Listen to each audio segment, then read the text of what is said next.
Nous allons étudier quelques passages de l'Écriture ce soir, puis nous allons partir. Nous allons repartir donc dans notre message que nous avons abordé depuis un certain moment sur le sabbat de l'Éternel. Et donc pour ce faire, nous allons prendre l'Écriture dans Exode,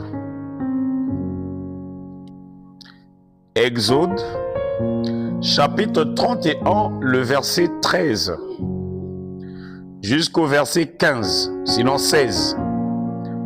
Exode 31, verset 13 jusqu'au verset 16. Nous lisons cela dans le nom du Seigneur. Quelqu'un est-il là? Ok.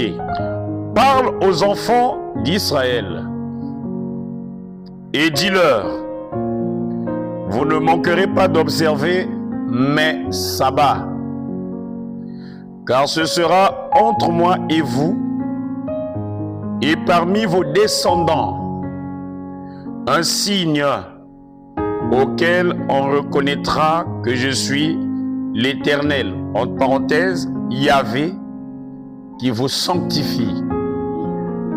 Vous observerez le sabbat, car il sera pour vous une chose très sainte. Celui qui le profanera sera puni de mort. Celui qui fera quelque ouvrage ce jour-là sera retranché du milieu de son peuple. On travaillera 6 jours, mais le 7e jour est le sabbat, le jour du repos consacré à l'Éternel. Celui qui fera quelque ouvrage le jour du sabbat sera puni de mort. Les enfants d'Israël observeront le sabbat en le célébrant, eux et leurs descendants, comme une alliance perpétuelle. Nous allons prendre donc la Bible toujours dans Daniel chapitre 7. Daniel chapitre 7. Daniel chapitre 7. Je prends les premiers versets jusqu'au verset 8. Daniel chapitre 7, les premiers versets jusqu'au verset 8. La première année de Belshazzar, roi de Babylone, Daniel eut un songe et des visions de son esprit pendant qu'il était sur sa couche. Ensuite, il écrivit le songe et raconta les principales choses. Daniel commença et dit, « Je regardais pendant ma vision nocturne, et voici les 4 vents des cieux firent irruption sur la grande mer. Et 4 grands animaux sortirent de la mer, différents l'un de l'autre. La première était semblable à un lion et avait des ailes d'aigle. Je regardais jusqu'au moment où ses ailes furent arrachées. Il fut enlevé de terre et mis debout sur ses pieds comme un homme, et un cœur d'homme lui fut donné. Et voici un second animal était semblable à un ours et se tenait sur un côté. Il avait 3 côtes dans la gueule, entre les dents, et on lui disait, lève-toi, mange beaucoup de chair. Après cela, je regardais, et voici un autre était semblable à un léopard, et avait sur le dos 4 ailes, comme un oiseau. Cet animal avait 4 têtes, et la domination lui fut donnée. Après cela, je regardais pendant mes visions nocturnes, et voici, il y avait un 4e animal, terrible, épouvantable et extraordinairement fort. Il avait de grandes dents de fer, il mangeait, brisait et il foulait aux pieds ce qui restait. Et il était différent Je considérais les cornes, et voici une autre petite corne sortie du milieu d'elle, et 3 des premières cornes furent arrachées devant cette corne. Et voici, elle avait des yeux comme des yeux d'homme, et une bouche qui parlait avec arrogance. Je prends rapidement 23 jusqu'au verset 27. Il me parla ainsi. Le 4e animal, c'est un 4e royaume qui existera sur la terre, différent de tous les royaumes, et qui dévorera toute la terre, la foulera et la brisera. Les 10 cornes, ce sont 10 rois qui s'élèveront de ce royaume. Un autre s'élèvera après eux. Il sera différent des premiers. Il abaissera 3 rois. Il prononcera des paroles contre le Très-Haut. Il opprimera les saints du Très-Haut. Et il espérera changer les temps et la loi. Il espérera changer les temps et la loi. Et les saints seront livrés entre ses mains pendant un temps, des temps et la moitié d'un temps. Puis viendra le jugement. Et on lui ôtera sa domination, qui sera détruite et anéantie pour jamais. Le règne, la domination et la grandeur de tous les royaumes qui sont sous les cieux seront donnés au peuple des saints du Très-Haut. Son règne est un règne éternel, et tous les dominateurs le serviront et lui obéiront. Que le Très-Haut bénisse la parole. Nous pouvons nous asseoir. Je vais prendre environ 30 à 40 minutes pour vous parler un tout petit peu sur ce sujet capital qui est le culte sabbatique. Le culte sabbatique. Selon ce que nous venons de lire ici, suivez cela très attentivement. Très attentivement. Le verset 25 de Daniel chapitre 7 nous dit: il prononcera des paroles contre le Très-Haut. Il opprimera les saints du Très-Haut et il espérera changer les temps et la loi. On est en train de nous montrer ici qu'il y a un personnage qui devrait apparaître sur la terre, qui devrait faire quoi? Changer les temps et la loi. Amen. Et nous savons que la Bible ne parle pas de plusieurs lois. La Bible, nous avons vu, est un récit ou une collecte des récits qui parlent d'un peuple particulier qui est le peuple d'Israël. Amen. Vous êtes là? Prenez des notes, c'est très important. Ça parle d'un peuple très particulier qui est le peuple d'Israël. Et ça nous décrit l'alliance entre le Très-Haut, l'Éternel, et le peuple d'Israël. Et nous savons, selon le récit biblique, que l'alliance entre le Très-Haut, appelé Yahvé ou Yahweh, traduit en français par l'Éternel, a débuté avec l'appel d'Abraham dans Genèse chapitre 12. Le Très-Haut a appelé Abraham dans Genèse chapitre 12 en le choisissant lui et en lui promettant une postérité, c'est-à-dire une descendance. Et nous savons selon la Bible que le Seigneur, le Très-Haut, Yahvé, l'Éternel, a annoncé à Abraham que sa descendance ou sa postérité devrait séjourner dans une terre étrangère, devait séjourner dans un pays étranger comme des esclaves.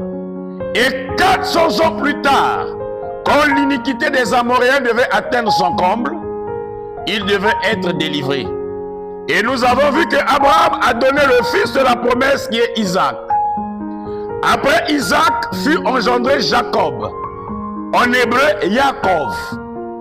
Et Jacob a donné 12 fils de 4 femmes différentes. Léa et Rachel ont donné des enfants, et le fait qu'une ne procurait pas, elle a proposé sa servante à son mari. Voilà comment, à partir de Léa et Rachel, et Zilpa et l'autre servante, sont nés les 12 fils de Jacob. Et les 12 fils de Jacob constituent les 12 patriarches ou les 12 tribus du peuple d'Israël. Les 12 lignées, les 12 familles. Et vous savez comment est-ce que Jacob a lutté avec Yahvé, a lutté avec l'Éternel, jusqu'à ce que son nom est passé de Jacob, traduit par Jacob, à Israël. C'est-à-dire celui qui lutte avec le Seigneur, qui lutte avec l'Éternel. Jacob voulait dire menteur, supplanteur, voyez-vous, cafouilleur, fraudeur. Mais ce nom devait être changé de Jacob en Israël. Un prince qui lutte avec l'Éternel, qui lutte avec Yahvé. Et ce peuple est parti dans le désert, après leur captivité en Égypte. Et nous voyons dans le livre d'Exode, sur la montagne du Sinaï, dans Exode 19 et Exode chapitre 20, comment est-ce que le Seigneur a donné, voyez-vous, une loi que nous appelons les 10 commandements à Israël. Nous lisons dans Exode chapitre 20 à partir du verset 8. Exode chapitre 20 à partir du verset 8. Souviens-toi du jour du repos pour le sanctifier. Tu travailleras 6 jours et tu feras tout ton ouvrage. Mais le 7e jour est le jour du repos de l'Éternel, ton Dieu, de Yahvé, ton Elohim. C'est ça en hébreu. Tu ne feras aucun ouvrage, ni toi, ni ton fils, ni ta fille, ni ton serviteur, ni ta servante, ni ton bétail, ni l'étranger qui est dans tes portes. Même celui qui n'était pas des tribus d'Israël, qui n'était pas de la famille d'Israël, devrait obéir et respecter ses lois. Il travaillerait 6 jours, mais le 7e jour serait le jour du repos. Amen. Et il dit ici, car en 6 jours, l'Éternel a fait les cieux, la terre et la mer, et tout ce qui est contenu. Et il s'est reposé le 7e jour. C'est pourquoi l'Éternel a béni le 7e jour du repos et l'a sanctifié. Vous allez voir ici, la Bible ne parle pas du tout de 8 jours. La Bible parle de 7 jours. Et le mot sabbat, qui a donné le mot français sabbat, veut dire repos. Le Seigneur a donné à Israël le 7e jour, qui est le jour du repos. Le 7e jour n'est pas le jour de dimanche. Non. Le 7e jour de la semaine, selon le calendrier hébraïque, est le jour de samedi. Et vous avez vu dans les jours passés avec moi que quand il y a eu la création, que la lumière soit et la lumière fut, Dieu vit que la lumière était bonne. Il sépara la lumière d'avec quoi? Les ténèbres. Il y eut un soir et il y eut un matin. Ce fut le premier jour. Le jour en Israël, ou pour les Israélites dans la Bible, commençait les soirs. La journée commençait le soir. C'est entre 2 soirs qu'on compte la journée. Pourquoi cela? Parce que le calendrier hébraïque est un calendrier à l'époque lunaire. Ça se calculait le jour en fonction de l'apparition de la lune. Amen. Mais vous allez voir que notre calendrier est un calendrier solaire. On compte la journée depuis le lever du jour. Or, le soleil, c'est le dieu Baal. Le soleil, c'est le dieu Baal que les nations adoraient dans la Bible. Je puis entendre un amen. Vous allez vous rendre compte, le soleil, c'est ça à ça qu'on a rattaché le jour du culte de Mithra. La religion mitraïque qui s'est fusionnée avec les enseignements du Christ et a donné le christianisme actuel. Avec notre temps, nous verrons comment est-ce que la transformation s'est effectuée. Nous avons le temps et l'espace. Nous avons la disponibilité. Ce n'est pas maintenant que je vais mourir. Je vais donner ces enseignements pour que celui qui a une oreille spirituelle l'entende. Amen. Le Seigneur a fixé un calendrier pour Israël. Et il a dit, ce jour du repos, le sabbat, voyez qu'on a traduit par samedi. Pourquoi samedi? Parce que samedi vient de Saturday, qui est le jour de l'adoration du dieu Saturne, selon le culte romain et babylonien. Est-ce que vous êtes en train de comprendre? Maintenant, le sabbat commençait vendredi soir. Le soir commence à 18h jusqu'au lendemain de samedi soir. Ça fait le jour du sabbat. Donc, de vendredi soir, à partir de 18h, la lune apparaissait en Israël jusqu'à ce que la lune réapparaisse le samedi soir. Ça forme une journée entière. Est-ce que quelqu'un est avec moi? Donc, quand la lune apparaît, on note jusqu'à sa prochaine apparition, ça donne un jour. Ça apparaît jusqu'à la prochaine apparition, ça donnait aussi un autre jour. Et vous allez voir, le premier jour de la semaine, selon le calendrier hébraïque, c'est celui que nous avons appelé ici dimanche. Dimanche, c'est Domitius. Et Domitius, c'est le soleil. C'est Sunday en anglais, qui est la journée du soleil, de l'adoration du Dieu soleil. Et le Dieu soleil, c'est le Dieu Baal. Est-ce que quelqu'un est avec moi? Ouvrez votre oreille pour que vous voyez comment est-ce qu'on nous a volé la divinité. On nous a volé le sacré. Amen. Premier jour, deuxième jour, et en plus, les jours n'avaient pas de nom. On notait seulement jour 1, jour 2, jour 3, jour 4, jour 5, jour 6, jour 7, et il n'y a que le 7e jour qui avait un nom. Et c'était le jour du sabbat. Amen. Parce que le mot sabbat veut dire repos. Repos, Shabbat en hébreu. Est-ce que vous comprenez? Et le Seigneur a dit, comme moi j'ai créé pendant 6 jours, je me suis reposé le 7e jour, je vous donne ce jour comme un jour de repos. Il ne s'arrête pas là. Il dit, ça sera pour vous un jour spécial. Un jour spécial. Et ça sera un signe entre moi et vous. Que quelqu'un me dise un amen. Il dit même encore, le jour du repos, qui est le 7e jour, sera un signe. Celui qui n'adorera pas, celui qui ne se reposera pas, sera puni de mort. Pas seulement puni de mort, sera retranché. Que quelqu'un me dise un amen. Nous pouvons aussi lire Genèse à Exode chapitre 35. Moïse convoqua toute l'assemblée des enfants d'Israël et leur dit, voici les choses que l'Éternel ordonne de faire. Qui croit que l'Éternel c'est Yahvé?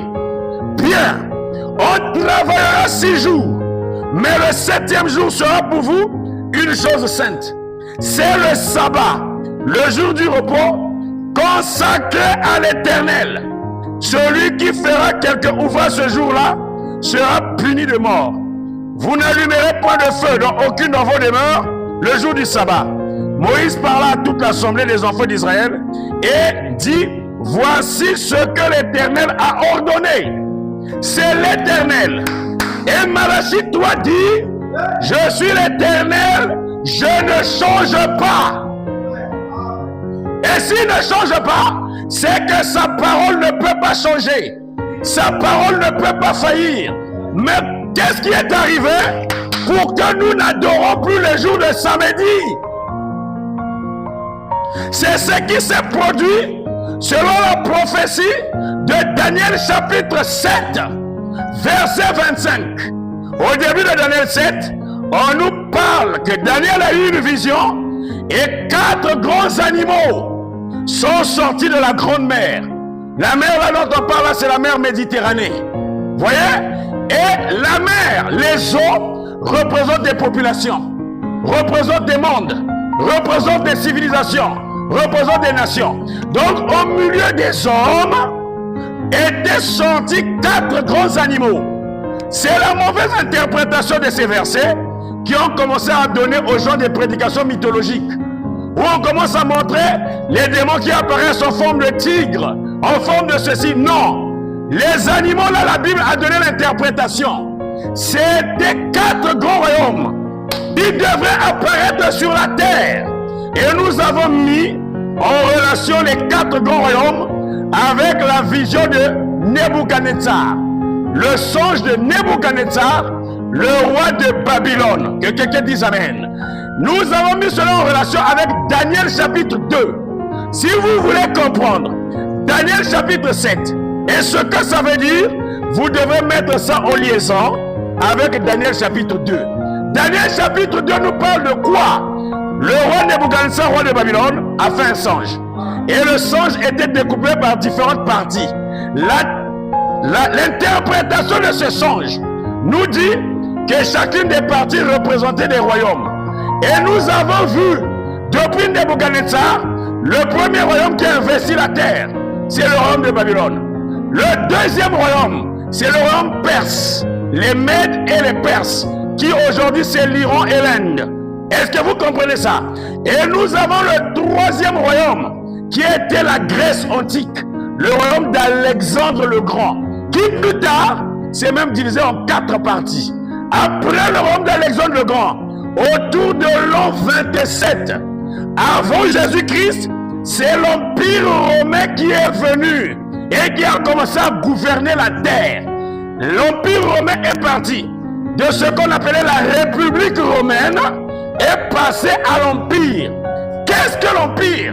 Un empire est une sorte de royaume gouverné par celui qu'on appelle un empereur.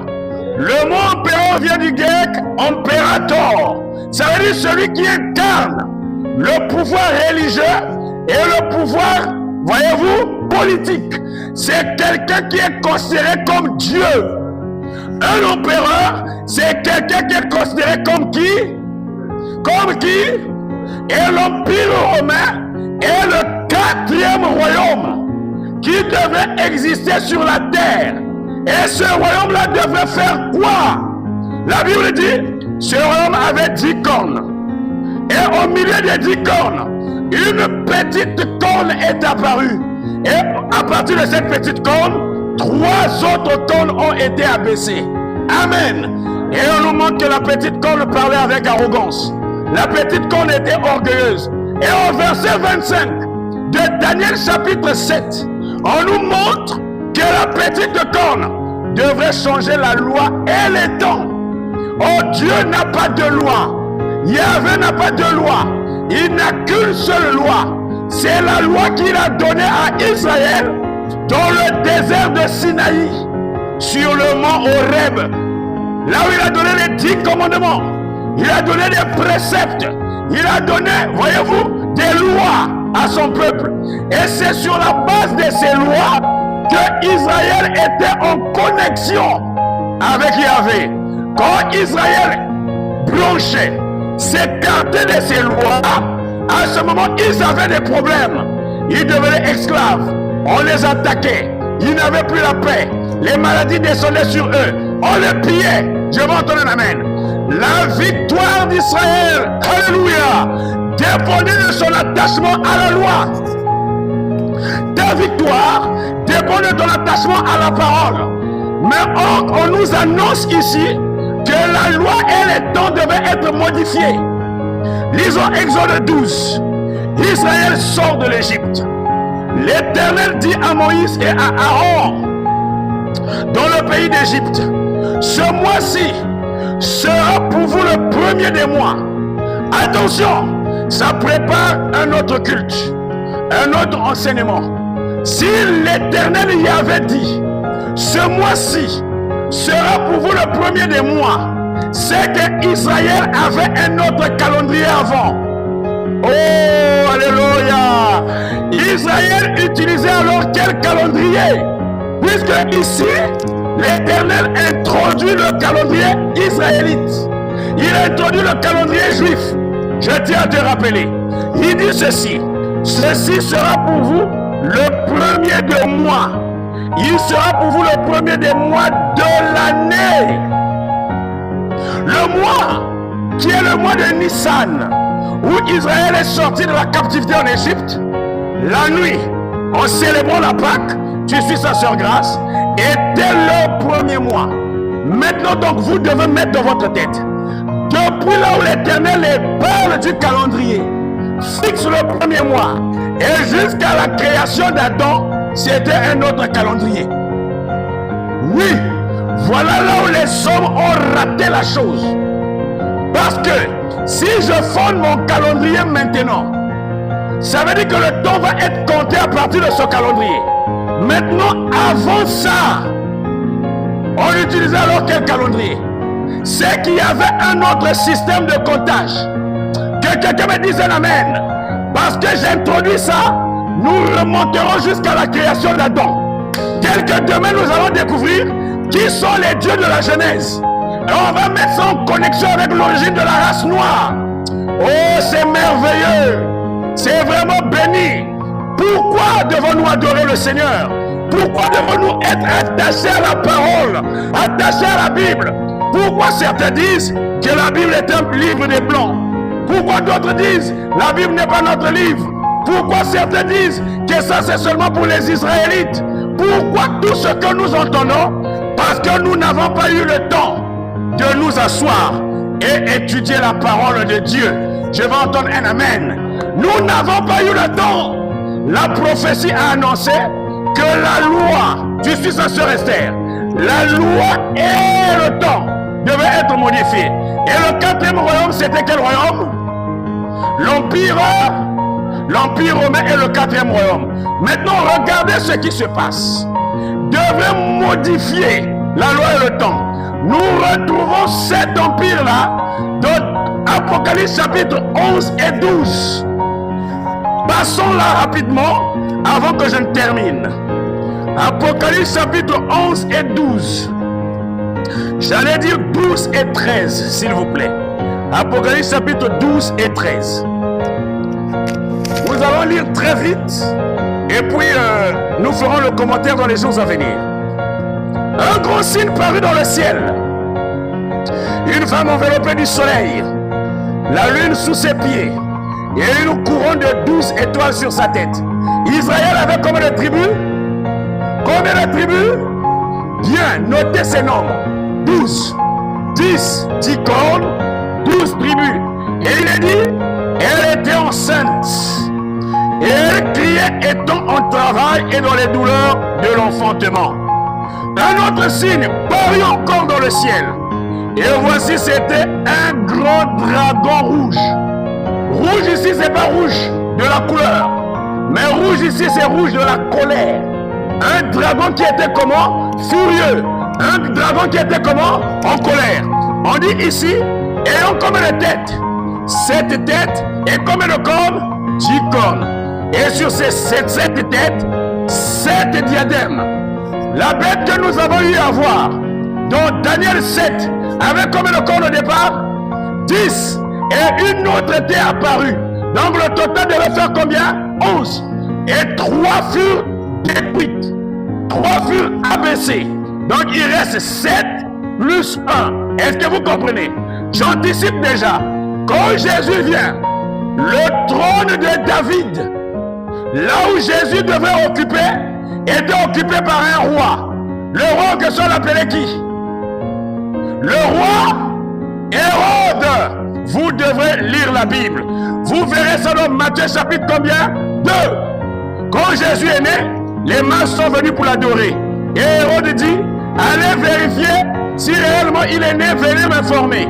Pour que moi aussi j'aille faire quoi? Parce qu'il était jaloux. Il était assis sur un trône qui ne l'appartenait pas.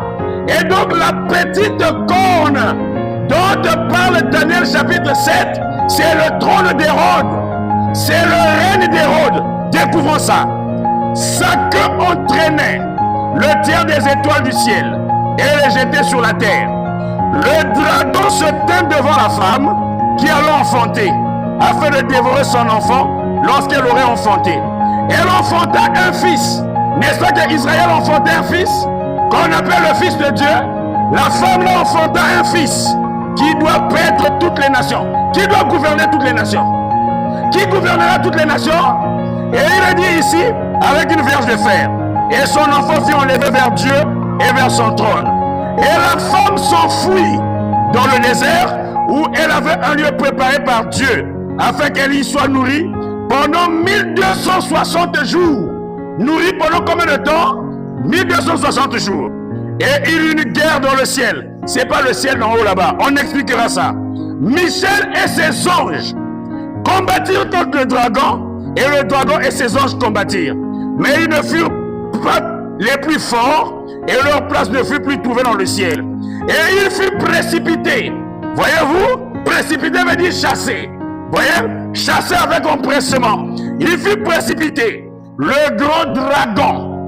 Le grand dragon là, c'est qui? Le serpent ancien. La Bible dans Genèse 3 nous parle du serpent. Le serpent qui a séduit qui? Qui avait séduit qui? Et qui avait introduit quoi dans le monde? Le péché. Amen. Donc le serpent dans la Genèse est un code. C'est un symbole qui parle d'un peuple. Oui. D'une qualité des gens. D'un type d'homme. C'est un code, une race. Un type de personne. D'être vivant. Et on nous dit, il fut précipité le grand dragon, le serpent ancien. Il n'y a que Biboulou. Ce n'est pas les animaux que vous allez rêver avec les cordes. Non. Ça représente des codes qui représentent des hommes, qui représentent des puissances, qui représentent des autorités, des pouvoirs, des royaumes. Et on nous dit, appelez le diable et Satan. Celui qui séduit tout un, il fut précipité sur la terre. Et ses anges furent précipités avec lui. Le dragon fut chassé. Précipité là, c'est ça. Les gens interprètent ça comme descendre du ciel. Non, c'est chasser avec empressement. Et il est dit ici, et j'ai entendu dans le ciel une voix forte qui disait, maintenant le salut est arrivé, et la puissance et le règne de notre Dieu, et l'autorité de son Christ, car il a été précipité. Virgule. L'accusateur de nos frères. Le serpent est celui qui accuse. C'est une qualité d'être qui est là toujours pour nous accuser. Amen. Il fut précipité. Bien, l'accusateur de nos frères, celui qui les accusait devant notre Dieu, jour et nuit. Ils l'ont vaincu. La Bible ici parle déjà que le serpent, le dragon, Satan le diable avait été comment? Vaincu. Donc, en temps normal, quand nous venons au Seigneur dans la parole, il n'y a plus de combat spirituel. Puisque le serpent, Satan le diable, a déjà été vaincu à partir de quoi? À cause du sang de l'agneau. Jésus est-il déjà mort? Yeshua est déjà mort? A-t-il versé son sang? Est-ce que le sang a déjà vaincu Satan? Ça veut dire que tout fils de Dieu est plus que vainqueur. Il n'y a plus de combat à mener. Mais reconnaître ton autorité, reconnaître ta position et réclamer cela. Parce que si vous avez encore le combat aujourd'hui, c'est que le sang de Jésus a failli. C'est que le sang de Jésus est impuissant. Vous n'avez plus de combat à mener. Il a déjà mené tout le combat à la croix du calvaire. Que quelqu'un me dise Amen. Vous êtes plus que libre. Libre dans la santé, libre de la bénédiction, libre de l'évolution. Alléluia. Libre dans les affaires. Que quelqu'un dise nous sommes plus que libres. Nous sommes plus que vainqueurs. Gloire. Bien. Il a vaincu à cause du sang de l'agneau et à cause de la parole de leur témoignage. Et ils n'ont pas aimé leur vie jusqu'à craindre la mort.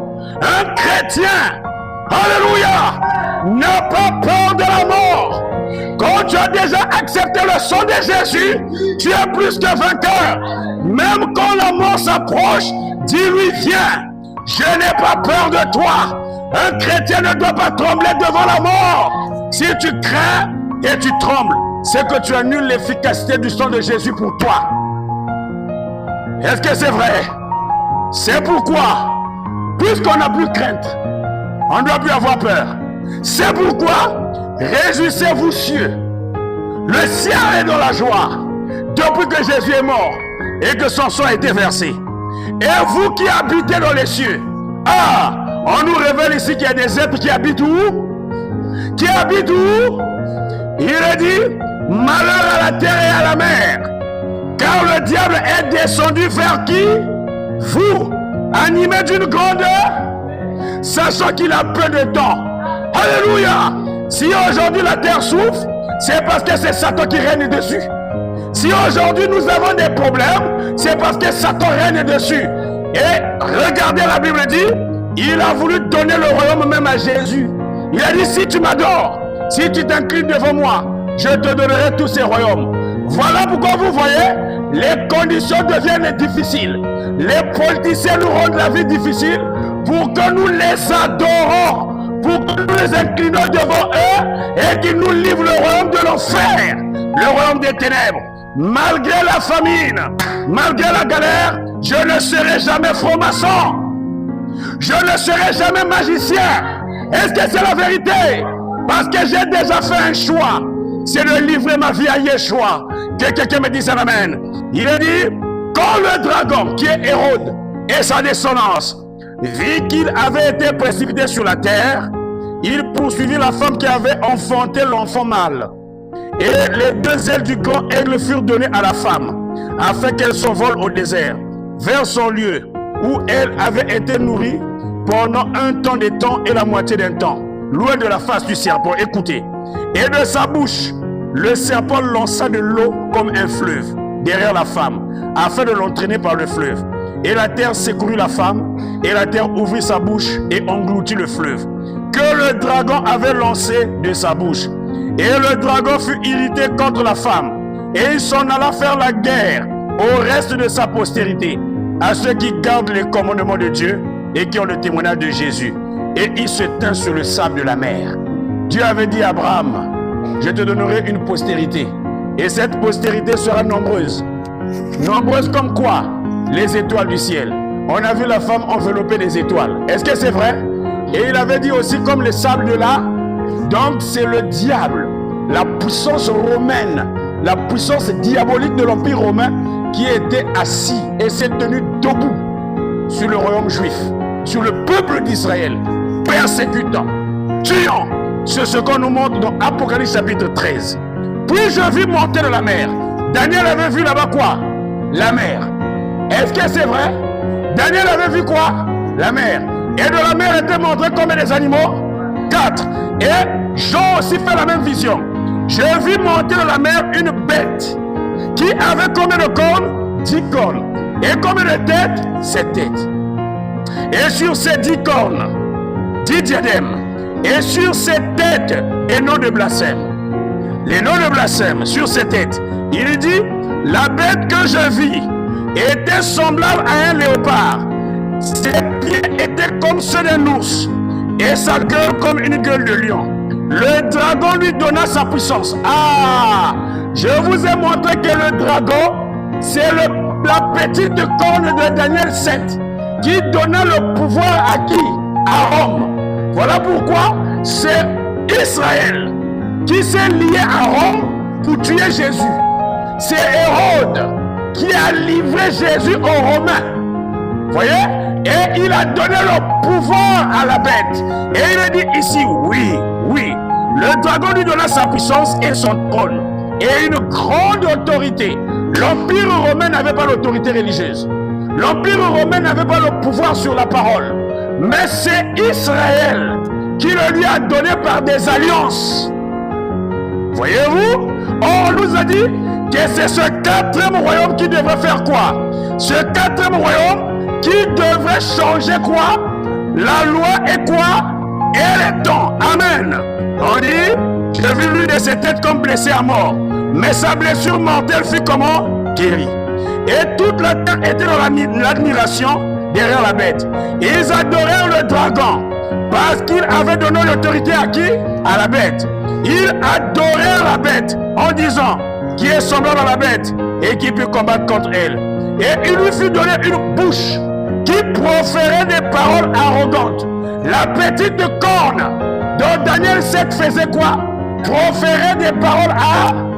C'était Israël dans Daniel 7, qui est aussi dans Apocalypse 12, qui proférait des blasphèmes contre Dieu, contre son peuple, et les menait la guerre. Il est dit, proférer des paroles de blasphème contre Dieu, oui, qui proférait des paroles arrogantes et des blasphèmes. Et lui fit donner le pouvoir d'agir pendant 42 mois. Et elle ouvrit sa bouche pour proférer des blasphèmes contre Dieu, pour blasphémer son nom. Blasphémer veut dire quoi?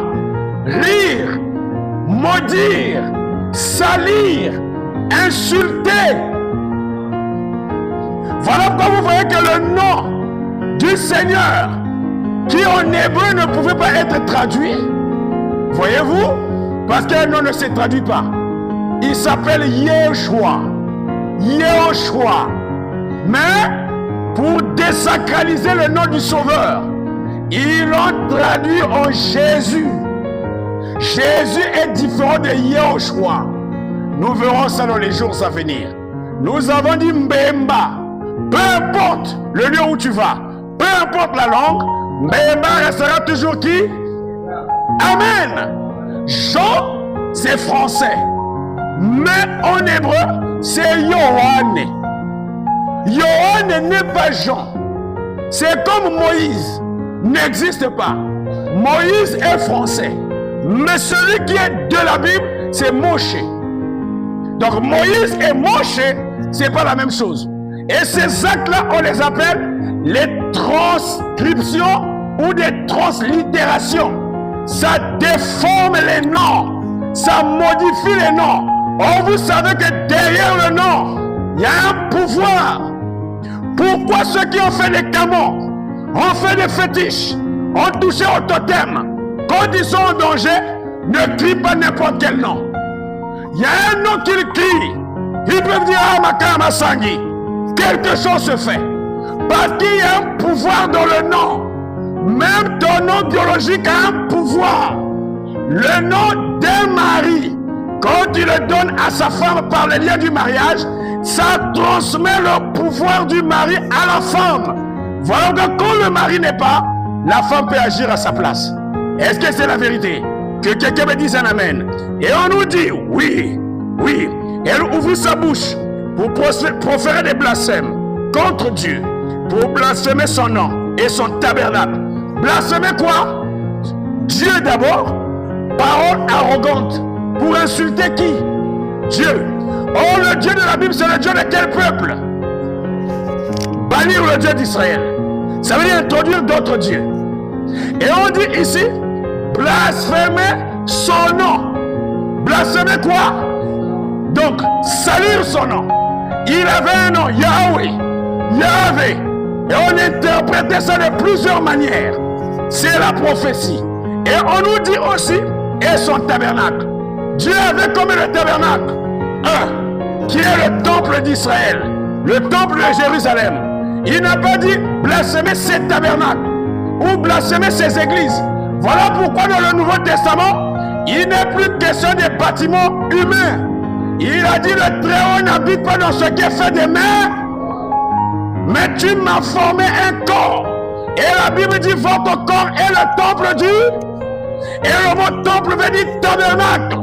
Jésus a donc eu raison de dire que ça ne sera plus sur la montagne, ni à Jérusalem. Mais la vraie adoration devait se faire où? En vous-même, en esprit. L'esprit est en vous. Et en vérité, vous devrez marcher dans la vérité. Or, on a posé la question à Jésus. Parle-nous de la vérité. Jésus a dit la vérité. C'est ce que vous voyez et ce que vous entendez. Amen. Je suis le chemin, la vie est quoi? Et toi, tu es un esprit dans un corps. Quand la vérité rentre en toi, voilà l'adoration parfaite. Il lui fut donné de faire la guerre. Voilà, blasphémer et son tabernacle et ceux qui habitent dans le ciel. Et il lui fut donné de faire la guerre aux saints et de les vaincre. Vous voyez qu'il y a une promesse ici où il est dit que les saints devaient être... Hey! Oui! Et il lui fut donné autorité sur toute tribu. Voilà pourquoi ils peuvent décider. Vous êtes des Mfumutoto. Des Mfumutoto, le pays vous appartient. Le quartier vous appartient. Ils viennent. Ils découpent. Ça c'est pour la France. Ça c'est pour l'Italie. Ça c'est pour l'Allemagne. Vous-même on vous donne un petit terrain. Ils prennent ça. Ils pillent vos richesses. Toute autorité, voyez-vous, sur toute tribu, sur tout peuple, toute langue et toute nation. Mais puisque la pression serait forte et tous les habitants de la terre l'adoreront. Vous voyez quand on va modifier le nom de la divinité, le nom du Très-Haut, on va introduire les cultes abominables, on va introduire les faux noms de la divinité et la terre entière va s'incliner devant ça. Et ça fera que toute la terre l'adore. Voilà pourquoi vous voyez que les religions, toutes les religions poursuivent un même but, c'est d'égarer les hommes. Voyons seulement le christianisme. Il y a combien de branches de christianisme? Voyons le judaïsme, l'islam. Même de l'islam, il y a plusieurs branches. Il y a les sunnites, il y a les chiites. Aujourd'hui, il y a des djihadistes qui font le combat. Mais quelle est la vraie branche de l'islam? Même chez nous ici, Africains, ceux qui croient l'animisme, il y a des Ngunza, il y a des Kimbangistes, il y a des Zéphirins. Finalement, où est le vrai? Pour éviter les problèmes, il faut quitter tout ça. Revenir à la Bible et ne faire que ce que la Bible nous recommande. Amen. Quitter les églises, quitter les systèmes et commencer à étudier petit à petit la Bible, le Dieu de la Bible, l'être suprême de la Bible et ainsi de suite. Voyez-vous, ceux dont le nom n'a pas été écrit dès la fondation du monde dans le livre de vie de l'agneau qui a été immolé. Si quelqu'un a des oreilles, qu'il entende. On a modifié le nom de la divinité. On l'a blasphémé. On a blasphémé le temple de Jérusalem qui était la demeure du Très-Haut. Voilà pourquoi aujourd'hui, c'est des cathédrales qui sont bâties. Voilà pourquoi aujourd'hui, c'est tout ce que vous voyez dans les coins des rues, nos tabernacles là. Et on dit aux gens, Dieu est ici. Non. Le Dieu de la Bible était rentré dans un seul temple. C'est le temple de Jérusalem. Il est rentré au moyen d'une nuée. Amen. Et on l'a vu entrer pour la deuxième fois en Jésus. Le jour qu'on le baptisait. La même présence qui était descendue dans le bâtiment de Salomon est venue en Jésus. La gloire. Il a dit oui, celui-ci est mon fils bien-aimé en qui je me plais de demeurer, en qui j'ai mis toute mon âme. Mais quand le deuxième tabernacle a quitté la terre, on l'a tué, on l'a blasphémé, on l'a ridiculisé, crucifié nu. Ce tabernacle est parti vers Dieu et est reparti au ciel s'asseoir à la droite du Père. Je puis entendre un amen. Il a dit, je m'en irai, mais je vous enverrai le consolateur, l'esprit de vérité. La même gloire qui habitait dans le deuxième tabernacle devait revenir dans le troisième tabernacle.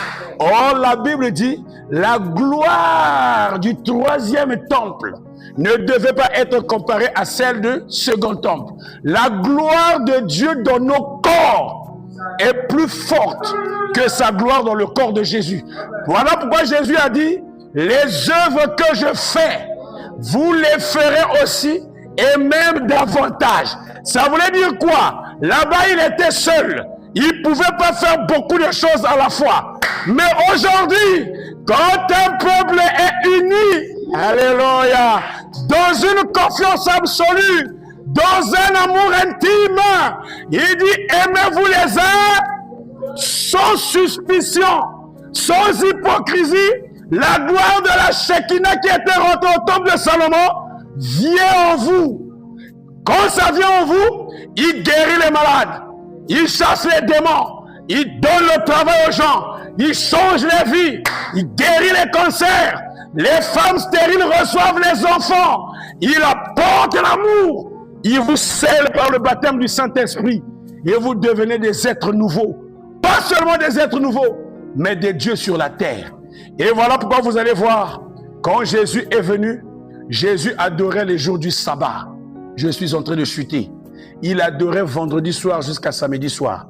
Cet intervalle-là, la Bible dit, Jésus est parti au sabbat, plutôt dans la synagogue, le jour du sabbat. Ses disciples aussi célébraient le sabbat. Les premiers chrétiens sont lesquels en temps normal? Les disciples de Jésus. Mais ils célébraient quoi? Le sabbat. Qui croit que Jésus a célébré la Pentecôte en son temps? Qui croit que Jésus a célébré la Pâque?